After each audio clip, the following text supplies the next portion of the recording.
Hey guys, in this video I am going to teach you how to factor four terms by using a method called grouping.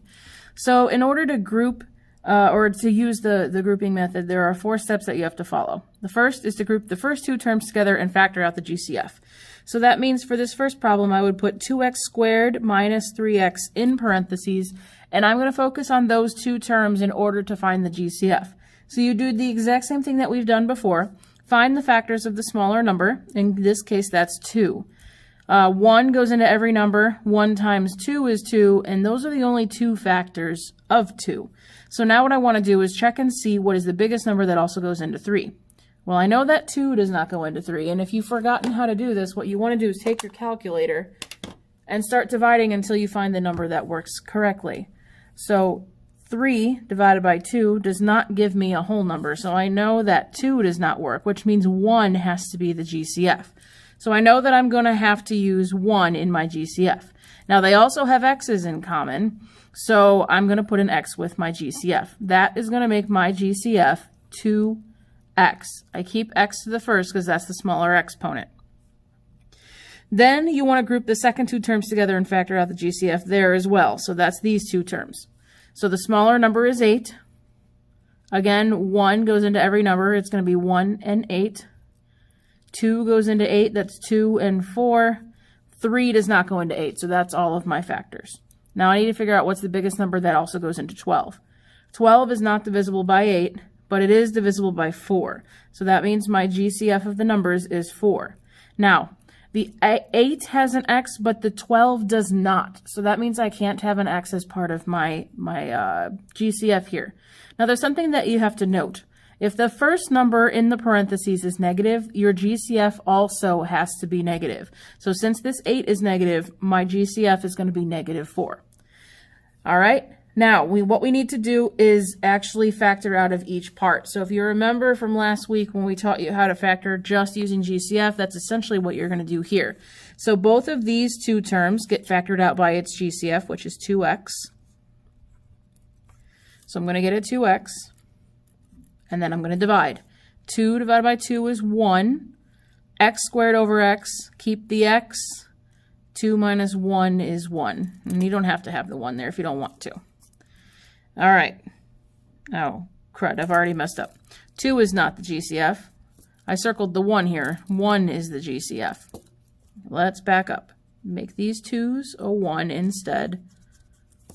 And that'll actually work out better. Okay, let's try this again. 2 divided by 1 is 2. X squared over x to the first is still just x. Negative 3 divided by 1 is negative 3, and the x's here would cancel out. Close your parentheses. Now the GCF from the other one was negative 4, so I'm going to put minus 4. And I'm going to divide both of these terms by negative 4.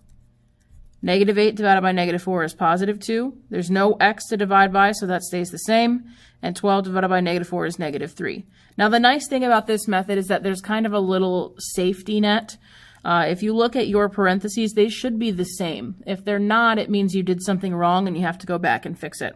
But our parentheses are the same here, so that means I can move on to step number 4, which is to put the two GCFs together to make your second binomial. So your first binomial is always going to be the one that matches. So you're only going to have one of them, 2x minus 3.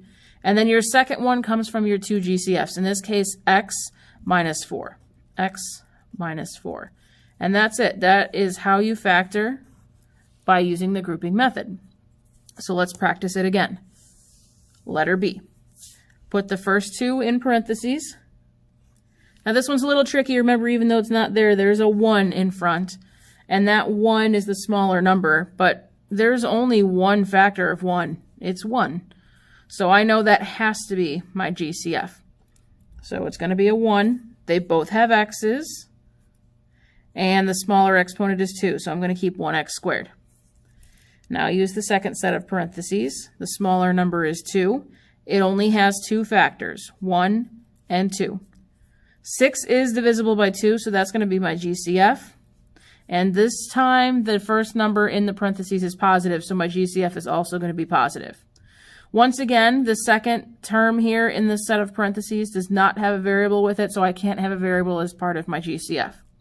So now I'm going to move into actually factoring out each GCF. So this one is going to be divided by 1x squared. When I write it down here, I'm going to leave the 1 off. If you put the 1, though, it's still fine. 1 divided by 1 is 1. X to the third over x squared. Keep the base. 3 minus 2 is 1. Negative 3 divided by 1 is negative 3. And the x squareds will cancel out. All right, the GCF for the second set of parentheses was 2. 2 divided by 2 is 1. So I'm just left with an x. Again, you put the second GCF in the middle here. So I'm going to have 1x, or just x. Negative 6 divided by 2 is negative 3. Now again, this is x to the first, so my parentheses match. That's how I know I did it correctly. So when I go to write my answer, the first set is going to be that x minus 3, and the second set is x squared plus 2. And that would be my answer. All right, last one. Same thing, put the first set in parentheses. They're the same number, which means my GCF is definitely going to be that 4. They also both have an x, and the smaller exponent is to the first, so that's the GCF of the first number. Parentheses are on the second, 2. Again, they're the same number, so that means it's my GCF, but keep in mind that first term is negative, so you have to have a minus sign in front of your GCF. This one does not have an x with it, so I cannot have an x as part of my GCF. Let's factor it out. 4x was the GCF for the first two.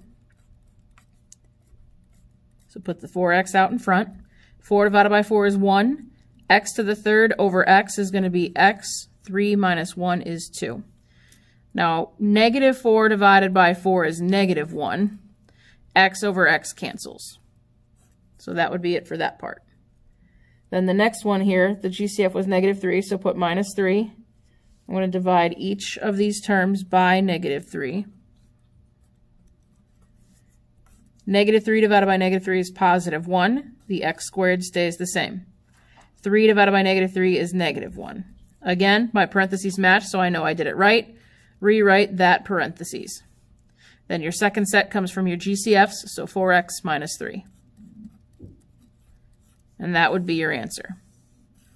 So basically what we've done here is we've taken what you learned last week and combining it to do it twice in one problem.